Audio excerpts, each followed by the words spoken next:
नमस्कार दोस्तों, ये दुनिया बहुत बड़ी है और इस दुनिया के लोग भी बहुत अजीब है। आपने महाभारत तो देखी होगी, जिसमें 5 पांडवों के एक अकेली पत्नी द्रौपदी होती थी। परंतु अब भी इस पृथ्वी पर ऐसे ऐसे समुदाय हैं जहां कहीं बेटी के बड़े होते ही पिता उससे शादी कर लेता है, तो कई भाइयों की होती है अकेली पत्नी।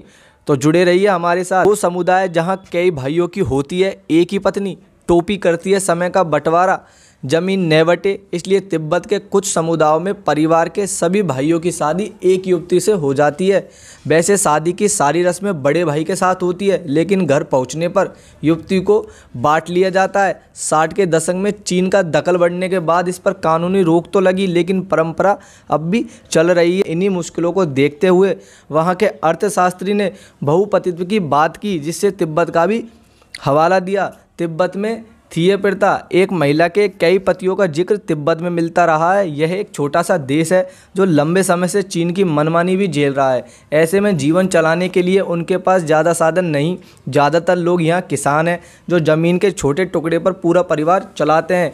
इन हालातों में अगर कई भाइयों वाले परिवारों में सबकी शादियाँ हो और बच्चे भी हो, तो छोटी ज़मीन के कई हिस्से हो जाएंगे। शादी बहुत ही अनोखे ढंग से होती है। बीच में बड़ा भाई और होने वाली बधू बैठी होती है, जिनके अलग बगल बाकी छोटे भाई रहते हैं। शादी की सारी रस्में बड़े भाई के साथ ही होती है। बाकी भाई एक तरह से गवाह की तरह होते हैं, लेकिन घर में बधू के आने के बाद वो सब की पत्नी ठहराती है। ऐसे में यह भी होता है कि अगर भाइयों में से किसी एक की मौत हो जाए तो पत्नी कभी अकेली नहीं छूटती। कब पत्नी के कमरे में जाना होता है। बहुपतित्व के साथ कई नाजुक सवाल भी उठते हैं, जैसे समय का बंटवारा है, संतान के बारे में कैसे तय होता है कि वो किस पिता से है। इस बारे में उन समाजों में भी खूब सोच समझकर कई बातें तय हुई है, जिसमें एक टोपी अहम भूमिका निभाती है। जब महिला किसी भी पुरुष के साथ होती है तो कमरे के बाहर एक टोपी रख दी जाती है।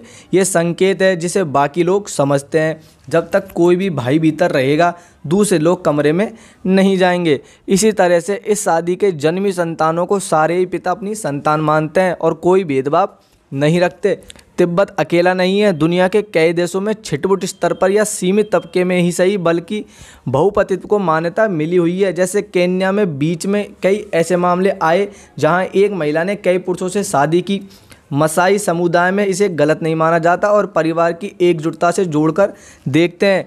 दक्षिणी अमेरिका की तुपी कवाही कम्युनिटी में भी यह दिखता रहा। कई और ट्राइब्स भी इस तरह के रिश्ते को सही या गलत नहीं मानते।